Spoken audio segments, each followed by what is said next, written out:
Capítulo 35 Encontro singular. Guardavam-se petrechos da excursão e recolhiam-se animais de serviço, quando a voz de alguém se fez ouvir carinhosamente a meu lado. André, você aqui? Muito bem, que agradável surpresa! Voltei-me surpreendido e reconheci no samaritano que assim falava o velho Silveira, pessoa de meu conhecimento, a quem meu pai, como negociante inflexível, despojara um dia de todos os bens. Justo acanhamento dominou-me então. Quis cumprimentá-lo, corresponder ao gesto afetuoso, mas a lembrança do passado paralisava-me de súbito. Não podia fingir naquele ambiente novo, onde a sinceridade transparecia de todos os semblantes. Foi o próprio Silveira que, compreendendo a situação, veio em meu socorro acrescentando: francamente, ignorava que você tivesse deixado o corpo e estava longe de pensar que o encontraria em nosso lar. Identificando-lhe a amabilidade espontânea, abracei-o comovido, murmurando palavras de reconhecimento. Quis ensaiar algumas explicações relativamente ao passado, mas não consegui. No fundo, eu desejava pedir desculpas pelo procedimento de meu pai, levando-o ao extremo de uma falência desastrosa. Naquele instante eu revia mentalmente o clichê do pretérito. A memória exibia de novo o quadro vivo. Parecia-me ouvir ainda a senhora Silveira quando foi à nossa casa, suplicante, esclarecer a situação. O marido estava acamado, havia muito, agravando-se-lhes a penúria com a enfermidade de 2 filhinhos. As necessidades não eram reduzidas e os tratamentos exigiam soma considerável. A pobrezinha chorava, levando o lenço aos olhos, pedia mora, implorava concessões justas, humilhava-se dirigindo olhares doridos à minha mãe, como a rogar entendimento e socorro no coração de outra mulher. Recordei que minha mãe intercedeu atenciosa e pediu a meu pai esquecesse os documentos assinados, abstendo-se de qualquer ação judicial.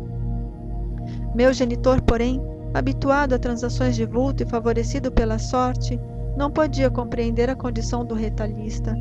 Manteve-se irredutível, declarou que lamentava as ocorrências, que ajudaria o cliente e amigo de outro modo, frisando, porém, que no tocante aos débitos reconhecidos, não via outra alternativa que a de cumprir religiosamente os dispositivos legais. Não podia, afirmava, quebrar as normas e precedentes do seu estabelecimento comercial. As promissórias teriam efeito legal, e consolava a esposa aflita, comentando a situação de outros clientes que, a seu ver, se encontravam em piores condições que o Silveira. Lembrei os olhares de simpatia que minha mãe lançou à desventurada postulante, afogada em lágrimas. Meu pai guardara profunda indiferença a todas as súplicas, e quando a pobre mulher se despediu, repreendeu minha mãe austeramente, proibindo-lhe qualquer intromissão na esfera dos negócios comerciais. A pobre família houve de arcar com a ruína financeira completa. Relembrava perfeitamente o instante em que o próprio piano da senhorita Silveira foi retirado da residência para satisfazer as últimas exigências do credor implacável. Queria desculpar-me, e todavia não encontrava frases justas, porque na ocasião também encorajara meu pai a consumar o iníquo atentado. Considerava minha mãe excessivamente sentimentalista, e induzira-o a prosseguir na ação até o fim. Muito jovem ainda, a vaidade apossara-se de mim. Não queria saber de outros, que outros sofriam.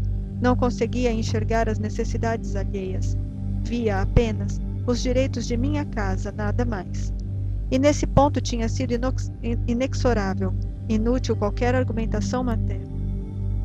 Derrotados na luta, os Silveiras haviam procurado um recanto humilde no interior, amargando o desastre financeiro em extrema penúria. Nunca mais tivera notícias daquela família, que, certo, nos devia odiar. Essas reminiscências alinhavam-se-me no cérebro com a rapidez de segundos, num momento reconstituíra todo o passado de sombras. E enquanto mal dissimulava o desapontamento, o Silveira sorrindo chamava-me à realidade. Tem visitado o velho? Aquela pergunta a evidenciar espontâneo carinho aumentava o meu pejo. Esclareci que, apesar do imenso desejo, não conseguira ainda tal satisfação. Silveira identificou-me o constrangimento e, apiedando-se talvez do meu estado íntimo, procurou afastar-se. Abraçou-me cavalheirescamente e voltou ao trabalho ativo. Muito desconcertado, procurei Narcisa ansioso de conselhos. Expus-lhe a ocorrência, detalhando os sucessos terrenos. Ela ouviu-me com paciência e observou carinhosamente. Não estranho o fato. Vi-me há tempos nas mesmas condições. Já tive a felicidade de encontrar por aqui o maior número das pessoas que ofendi no mundo. Sei hoje que isso é uma bênção do Senhor, que nos renova a oportunidade de restabelecer a simpatia interrompida, recompondo os elos quebrados da corrente espiritual. E tornando-se mais categórica no ensinamento, perguntou: aproveitou você o belo ensejo? Que quer dizer? Indaguei. Desculpou-se com Silveira? Olhe que é grande felicidade reconhecer os próprios erros, já que você pode examinar-se a si mesmo com bastante luz de entendimento, identificando-se como amigo ofensor. Não perca a oportunidade de se fazer amigo.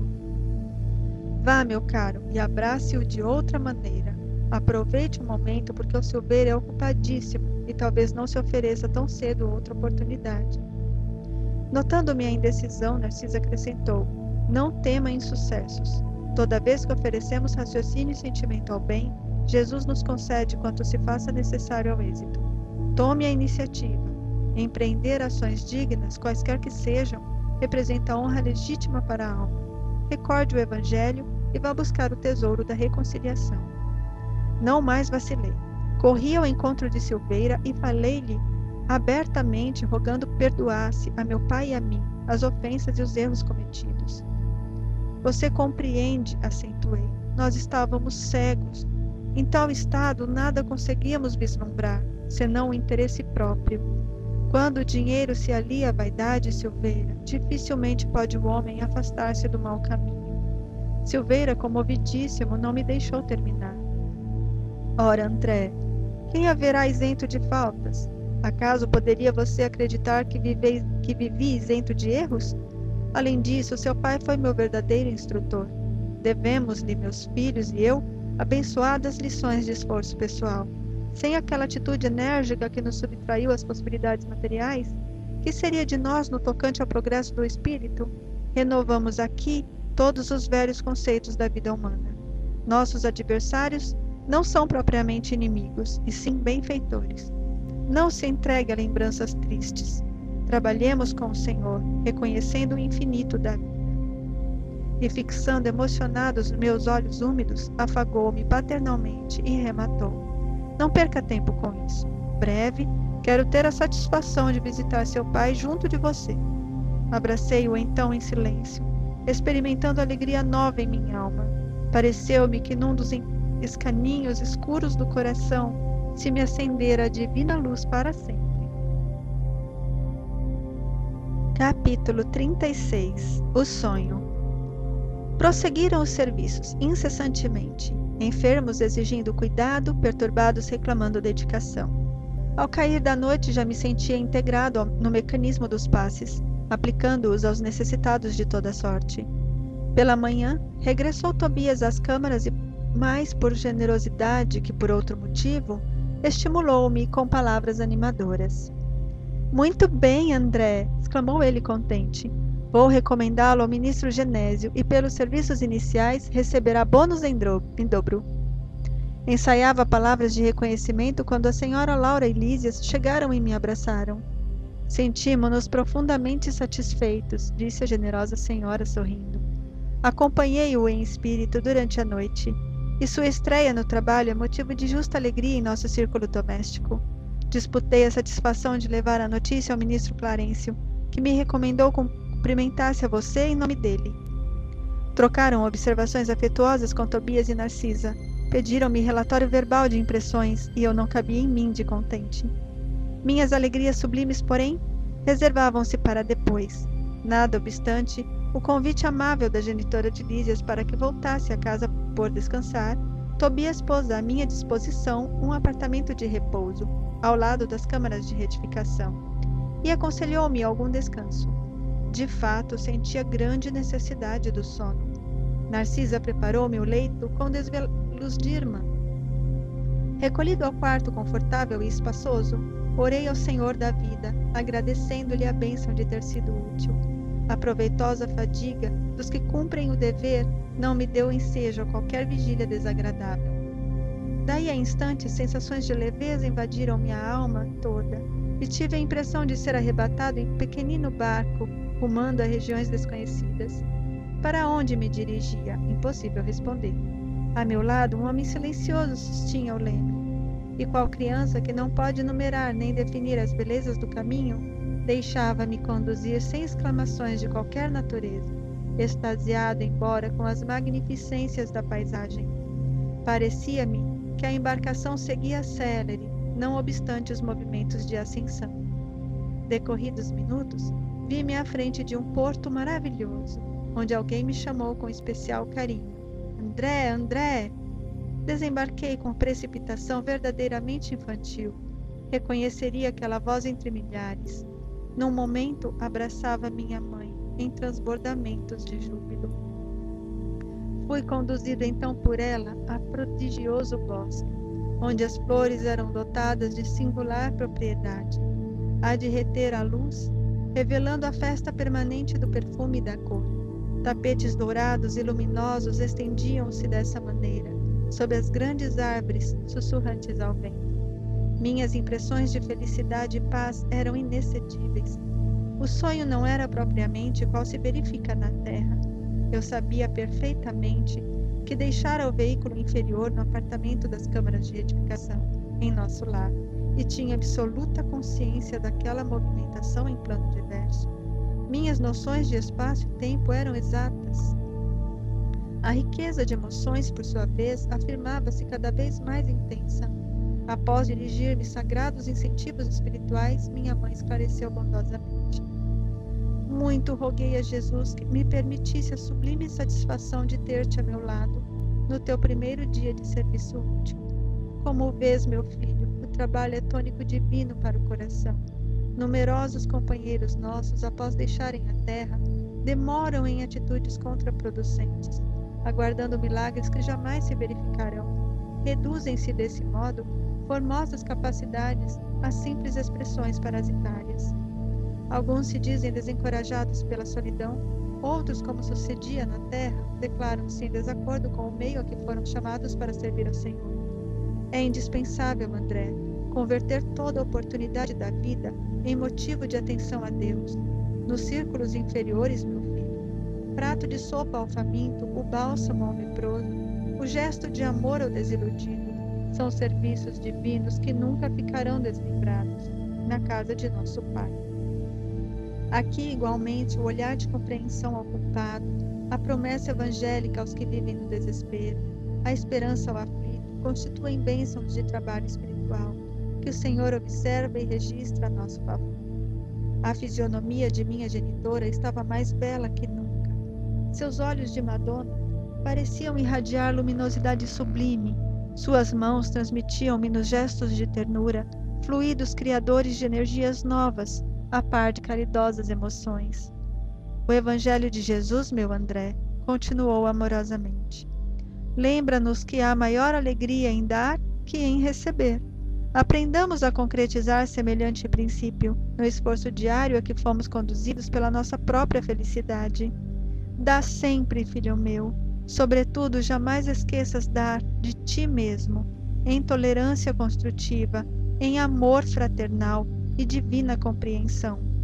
A prática do bem exterior é um ensinamento e um apelo, para que cheguemos à prática do bem interior. Jesus deu mais de si para o engrandecimento dos homens que todos os milionários da terra congregados no serviço sublime embora da caridade material. Não te envergonhes de amparar os chaguentos e esclarecer os loucos que penetrem as câmaras de retificação, onde identifiquei espiritualmente teus serviços a noite passada. Trabalha, meu filho, fazendo o bem. Em todas as nossas colônias espirituais, como nas esferas do globo, vivem almas inquietas, ansiosas de novidades e distração. Sempre que possas, porém, ouvida o entretenimento e busca o serviço útil, assim como eu, indigente como sou, posso ver em espírito teus esforços em nosso lar e seguir as mágoas de teu Pai nas zonas umbralinas. Deus nos vê e acompanha a todos. desde o mais lúcido embaixador de sua bondade, nos últimos seres da criação, muito abaixo dos vermes da terra. Minha mãe fez uma pausa que desejei aproveitar para dizer alguma coisa, mas não pude.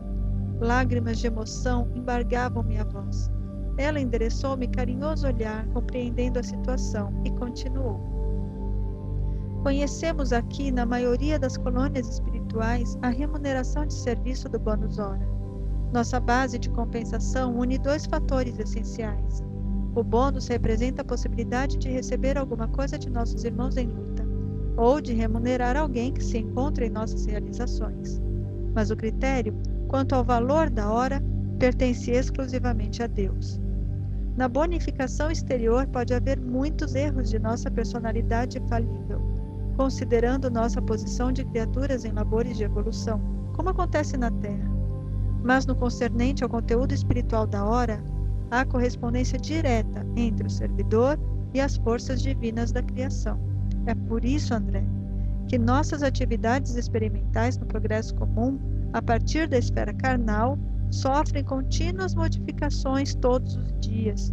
Tabelas, quadros, pagamentos, são modalidades de experimentação dos administradores, a que o Senhor concedeu a oportunidade de cooperar nas obras divinas da vida, assim como concede à criatura o privilégio de ser pai ou mãe por algum tempo na Terra e noutros mundos.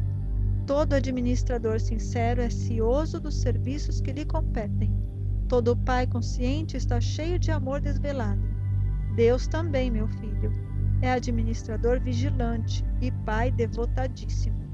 A ninguém esquece e reserva-se o direito de entender-se com o trabalhador quanto ao verdadeiro proveito no tempo de serviço.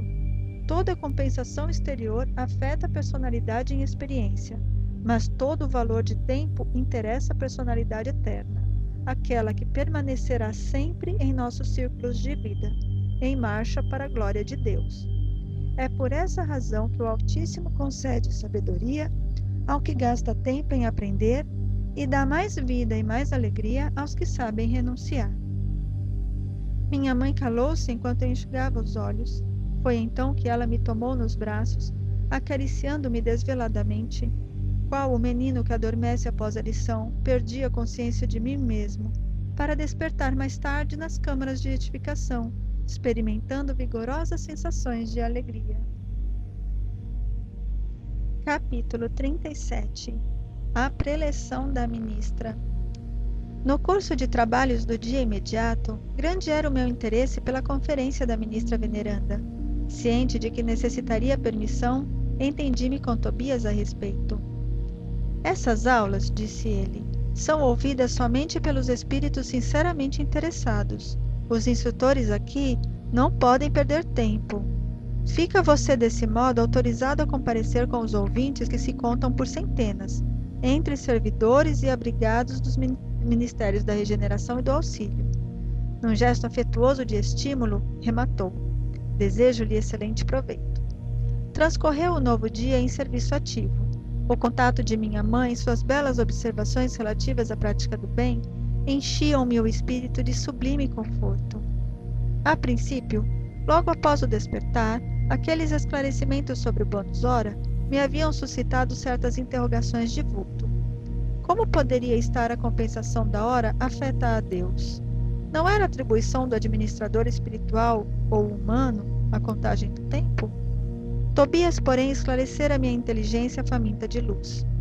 Aos administradores, em geral, impede a obrigação de contar o tempo de serviço, sendo justo, igualmente, instituírem elementos de respeito e consideração ao mérito do trabalhador. Mas quanto ao valor essencial do aproveitamento justo, só mesmo as forças divinas podem determinar com exatidão. Há servidores que, depois de 40 anos de atividade especial, dela se retiram com a mesma incipiência da primeira hora, provando que gastaram tempo sem empregar dedicação espiritual. Assim como existem homens que, atingindo 100 anos de existência, dela saem com a mesma ignorância da idade infantil. Tanto é precioso o conceito de sua mamãe, disse Tobias, que basta lembrar as horas dos homens bons e dos maus. Nos primeiros, transformam-se em celeiros de bênçãos do eterno. Nos segundos, em látegos de tormento e remorso. como se fossem entes malditos. Cada filho acerta contas com o pai, conforme o emprego da oportunidade ou segundo suas obras. Essa contribuição de esclarecimento auxiliou-me a ponderar o valor do tempo em todos os sentidos. Chegada a hora destinada à preleção da ministra, que se realizou após a oração vespertina, dirigi-me em companhia de Narcisa e Salústio para o grande salão em plena natureza. Verdadeira maravilha o recinto verde, onde grandes bancos de relva nos acolheram confortadoramente. Flores variadas, brilhando à luz de belos candelabros, exalavam um delicado perfume. Calculei a assistência em mais de 1000 pessoas. Na disposição comum da grande assembleia, notei que 20 entidades se assentavam em local destacado entre nós outros, e a eminência florida onde se via a poltrona da instrutora. A uma pergunta minha, Narcisa explicou: estamos na assembleia de ouvintes. Aqueles irmãos que se conservam em lugar de realce são os mais adiantados na matéria de hoje, companheiros que podem interpelar a ministra. Adquiriram esse direito pela aplicação do assunto, condição que podemos alcançar também por nossa vez. Não pode você figurar entre eles? Indaguei. Não, por enquanto. Posso sentar-me ali somente nas noites que a instrutora verse o tratamento dos espíritos perturbados. Há, porém, irmãos que ali permanecem no trato de várias teses, conforme a cultura já adquirida. Muito curioso o processo, aduzi. O governador, prosseguiu a enfermeira explicando, determinou essa medida nas aulas e palestras de todos os ministros, a fim de que os trabalhos não se convertessem em desregramento da opinião pessoal, sem base justa, com grave perda de tempo para o conjunto. Quaisquer dúvidas, quaisquer pontos de vista verdadeiramente úteis, poderão ser esclarecidos ou aproveitados, mas tendo em vista o momento adequado. Mal acabara de falar, e eis que a ministra veneranda penetrou no recinto em companhia de 2 senhoras de porte distinto, que Narcisa informou serem ministras da comunicação. Veneranda espalhou com a simples presença enorme alegria em todos os semblantes. Não mostrava a fisionomia de uma velha, o que contrastava com o nome. Sim, o semblante de nobre senhora na idade madura, cheia de simplicidade, sem afetação. Depois de palestrar ligeiramente com os 20 companheiros, como a informar-se das necessidades dominantes na Assembleia em geral, com relação ao tema da noite, começou por dizer: como sempre, não posso aproveitar a nossa reunião para discursos de longa tiragem verbal, mas aqui estou para conversar com vocês, relacionando algumas observações sobre o pensamento. Encontram-se entre nós, no momento, algumas centenas de ouvintes que se surpreendem com a nossa esfera cheia de formas análogas às do planeta. Não haviam aprendido que o pensamento é a linguagem universal? Não foram informados de que a criação mental é quase tudo em nossa vida? São numerosos os irmãos que formulam semelhantes perguntas. Todavia, encontraram aqui a habitação, o utensílio e a linguagem terrestres. Esta realidade, contudo, não deve causar surpresa a ninguém. Não podemos esquecer que temos vivido até agora, referindo-nos à existência humana, em velhos círculos de antagonismo vibratório. O pensamento é a base das relações espirituais dos seres entre si, mas não olvidemos que somos milhões de almas dentro do universo, algo insubmissas ainda às leis universais. Não somos, por enquanto, comparáveis aos irmãos mais velhos e mais sábios, próximos do divino, mas milhões de entidades a viverem nos caprichosos mundos inferiores do nosso eu. Os grandes instrutores da humanidade carnal ensinam princípios divinos, expõem verdades eternas e profundas nos círculos do globo.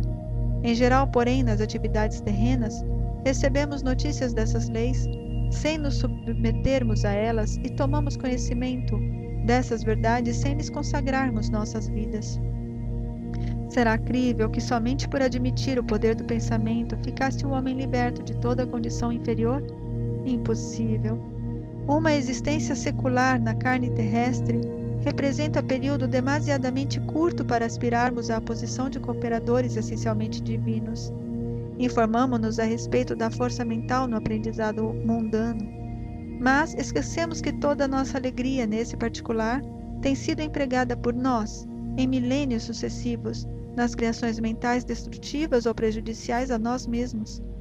Somos admitidos aos cursos de espiritualização nas diversas escolas religiosas do mundo, mas com frequência agimos exclusivamente no terreno das afirmativas verbais.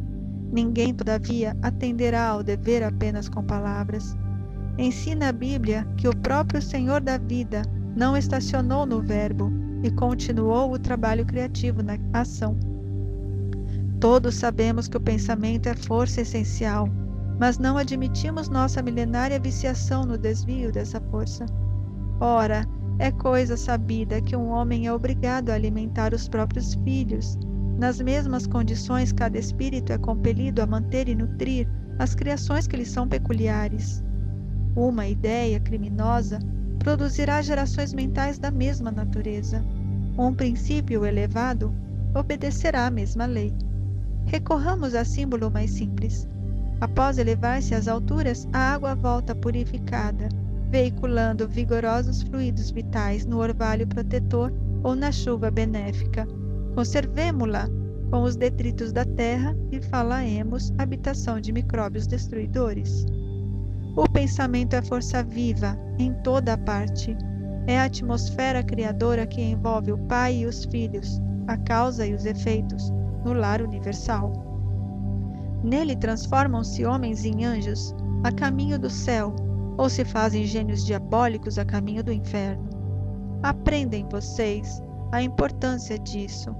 Certo, nas mentes envolvidas entre os desencarnados e encarnados, basta o intercâmbio mental sem necessidade das formas.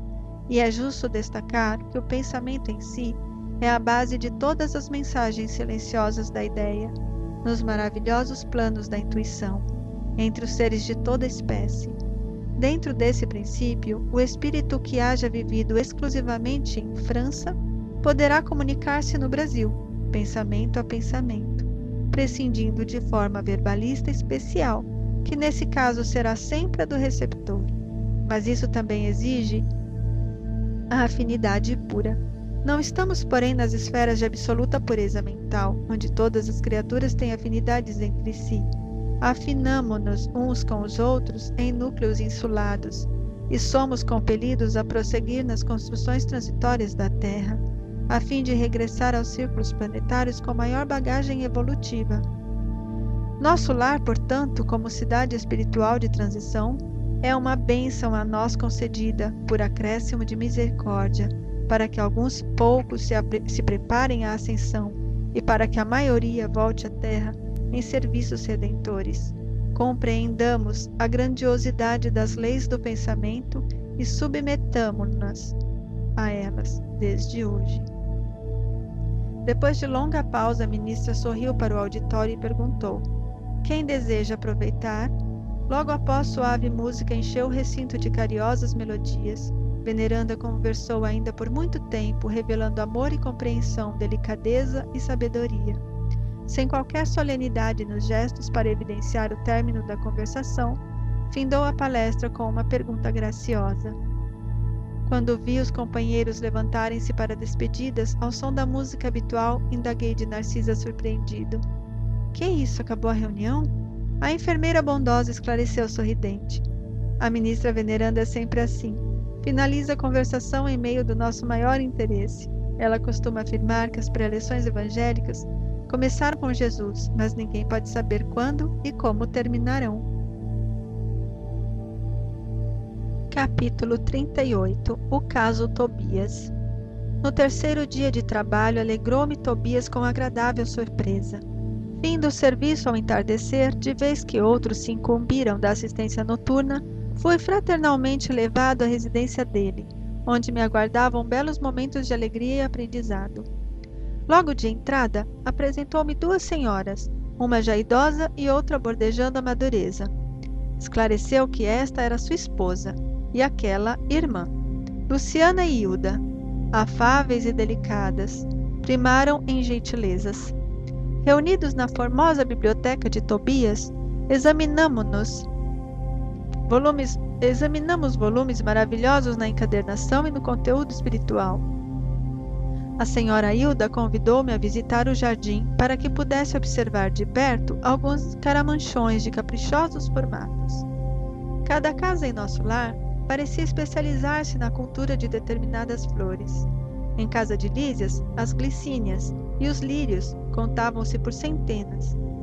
Na residência de Tobias, as hortênsias inumeráveis desabrochavam nos verdes lençóis de violetas. Belos caramanchões de árvores delicadas, recordando o bambu ainda novo, apresentavam no alto uma trepadeira interessante, cuja especialidade é unir frondes diversas, à guisa de enormes laços floridos, na verde cabeleira das árvores, formando gracioso teto. Não sabia traduzir minha admiração. Embalsamava-se a atmosfera de inebriante perfume. Comentávamos a beleza da paisagem geral, vista daquele ângulo do Ministério da Regeneração, quando Luciana nos chamou ao interior para a leve refeição. Encantado com um ambiente simples, cheio de notas de fraternidade sincera, não sabia como agradecer ao generoso anfitrião. A certa altura da palestra amável, Tobias acrescentou sorridente: "O meu amigo, a bem dizer, é ainda novato em nosso ministério e talvez desconheça o meu caso familiar." Sorriam ao mesmo tempo as duas senhoras, e observando minha silenciosa interpelação, o dono da casa continuou: "Aliás, temos numerosos núcleos nas mesmas condições. Imagine que fui casado 2 vezes." E, indicando as companheiras de sala, prosseguiu num gesto de bom humor: "Creio nada precisar esclarecer quanto às esposas." "Ah, sim," murmurei extremamente confundido. "Quer dizer que as senhoras Hilda e Luciana compartilharam das suas experiências na Terra?" "Isso mesmo," respondeu tranquilo. Nesse ínterim, a senhora Hilda tomou a palavra, dirigindo-se a mim: "Desculpe o nosso Tobias, irmão André. Ele está sempre disposto a falar do passado, quando nos encontramos com alguma visita de recém-chegados da Terra." "Pois não será motivo de júbilo?" aduziu Tobias bem-humorado. "Vencer o monstro do ciúme inferior, conquistando pelo menos alguma expressão de fraternidade real?" "De fato," objetei, "o problema interessa profundamente a todos nós. Há milhões de pessoas nos círculos do planeta em estado de segundas núpcias. Como resolver tão alta questão afetiva, considerando a espiritualidade eterna? Sabemos que a morte do corpo apenas transforma sem destruir. Os laços da alma prosseguem através do infinito. Como proceder? Condenar o homem ou a mulher que se casaram mais de uma vez? Encontraríamos, porém, milhões de criaturas nessas condições. Muitas vezes já lembrei com interesse a paisagem evangélica em que o Mestre nos promete a vida dos anjos, quando se referiu ao casamento na eternidade. Forçoso é reconhecer, todavia, com toda a nossa veneração ao Senhor, atalhou o anfitrião bondoso, que ainda não nos achamos na esfera dos anjos, e sim dos homens desencarnados. "Mas como solucionar aqui semelhante situação?" perguntei. Tobias sorriu e considerou. "Muito simplesmente. Reconhecemos que entre o irracional e o homem há enorme série gradativa de posições. Assim também entre nós outros. O caminho até o anjo representa imensa distância a percorrer. Ora, como podemos aspirar à companhia de seres angélicos se ainda não somos nem mesmo fraternos uns com os outros? Claro que existem caminheiros de ânimo forte, que se revelam superiores a todos os obstáculos da senda, por supremo esforço da vontade, mas a maioria não prescinde de pontes ou do socorro de guardiões caridosos. Em vista dessa verdade, os casos dessa natureza são resolvidos nos alicerces da fraternidade legítima, reconhecendo-se que o verdadeiro casamento é de almas e essa união ninguém poderá quebrantar." Nesse instante, Luciana, que se mantinha silenciosa, interveio acrescentando: "Convém explicar, todavia, que tudo isso, felicidade e compreensão, devemos ao espírito de amor e renúncia de nossa Hilda." A senhora Tobias, no entanto, demonstrando humildade digna, acentuou: "Calem-se, nada de qualidades que não possuo. Buscarei sumariar nossa história, a fim de que nosso hóspede conheça meu doloroso aprendizado." E continuou depois de fixar um gesto de narradora amável: "Tobias e eu nos casamos na Terra quando ainda muito jovens, em obediência às sagradas afinidades espirituais. Creio desnecessário descrever a felicidade de 2 almas que se unem e se amam verdadeiramente no matrimônio. A morte, porém, que parecia enciumada de nossa ventura, subtraiu-me do mundo, por ocasião do nascimento do segundo filhinho. Nosso tormento foi então indescritível. Tobias chorava sem remédio, ao passo que eu me via sem forças para sufocar a própria angústia. Pesados dias de umbral abateram-se sobre mim. Não tive remédio senão continuar agarrada ao marido e ao casal de filhinhos, surda a todo esclarecimento que os amigos espirituais me enviavam por intuição. Queria lutar como a galinha ao lado dos pintinhos. Reconhecia que o esposo necessitava reorganizar o ambiente doméstico, que os pequeninos reclamavam assistência maternal. Tornava-se a situação francamente insuportável. Minha cunhada solteira não tolerava as crianças, e a cozinheira apenas fingia dedicação. Duas amas jovens pautavam toda a conduta pessoal pela insensatez. Não pôde Tobias adiar a solução justa, e decorrido um ano da nova situação, desposou Luciana, contrariando meus caprichos. Ah, se soubesse como me revoltei! Semelhava-me a uma loba ferida. Minha ignorância deu até para lutar com a pobrezinha, tentando aniquilá-la. Foi aí que Jesus me concedeu a visita providencial de minha avó materna, desencarnada havia muitos anos. Chegou ela como quem nada desejava, enchendo-me de surpresa. Sentou-se ao meu lado, pôs-me em seguida ao colo, como noutro tempo, e perguntou-me lacrimosa: "Que é isso, minha neta? Que papel é o seu na vida? Você é leoa ou alma consciente de Deus? Pois nossa irmã Luciana serve de mãe a seus filhos. Funciona como criada de sua casa, é jardineira do seu jardim, suporta a bilis do seu marido e não pode assumir o lugar provisório de companheira de lutas ao lado dele? É assim que o seu coração agradece os benefícios divinos e remunera aqueles que o servem? Quer você uma escrava e despreza uma irmã? Hilda, Hilda, onde está a religião do crucificado que você aprendeu? Oh, minha pobre neta, minha pobre! Abracei-me então em lágrimas com a velhinha santa e abandonei o antigo ambiente doméstico, vindo em companhia dela para os serviços de nosso lar. Desde essa época, tive em Luciana mais uma filha. Trabalhei então intensamente. Consagrei-me ao estudo sério, ao melhoramento moral de mim mesma. Busquei ajudar a todos sem distinção, em nosso antigo lar terrestre. Constituiu Tobias uma família nova que passou a me pertencer igualmente pelos sagrados laços espirituais. Mais tarde voltou ele, reunindo-se a mim, acompanhado de Luciana, que veio também ter conosco para nossa completa alegria. E aí tem, meu amigo, a nossa história. Luciana, contudo, tomou a palavra e observou. Não disse ela, porém, quanto se tem sacrificado ensinando-me com exemplos. Que dizes, filha? Perguntou a senhora Tobias, acariciando-lhe a destra. Luciana sorriu e ajuntou. Mas graças a Jesus e a ela aprendi que há casamento de amor, de fraternidade, de provação, de dever. E no dia em que Hilda me beijou, perdoando-me, senti que meu coração se libertara desse monstro que é o ciúme inferior. O matrimônio espiritual realiza-se alma com alma, representando os demais. Simples conciliações indispensáveis à solução de necessidades ou processos retificadores, embora todos sejam sagrados. E assim construímos nosso novo lar, na base da fraternidade legítima, acrescentou o dono da casa. Aproveitando o ligeiro silêncio que se fizera, indaguei. Mas como se processa o casamento aqui? Pela combinação vibratória, esclareceu Tobias atencioso. Ou então, para ser mais explícito, pela afinidade máxima ou completa. Incapaz de sopitar a curiosidade, esqueci a lição de bom tom e interroguei. Mas qual a posição de nossa irmã Luciana neste caso? Antes, porém, que os cônjuges espirituais respondessem, foi a própria interessada que explicou. Quando desposei Tobias, viúvo, já devia estar certa de que, com todas as probabilidades, meu casamento seria uma união fraternal, acima de tudo. Foi o que me custou a compreender.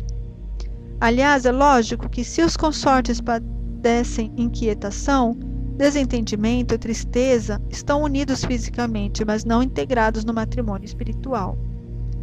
Queria perguntar mais alguma coisa, entretanto não encontrava palavras que revelassem a ausência de impertinente indiscrição. A senhora Hilda, contudo, compreendeu meu pensamento e explicou. Fique tranquilo. Luciana está em pleno noivado espiritual. Seu nobre companheiro de muitas etapas terrenas precedeu-a há alguns anos, regressando ao círculo carnal. No ano próximo, ela seguirá igualmente ao seu encontro. Creio que o momento feliz será em São Paulo. Sorrimos todos alegremente. Nesse instante, Tobias foi chamado à pressa para atender a um caso grave nas câmaras de edificação. Era preciso, desse modo, encerrar a palestra.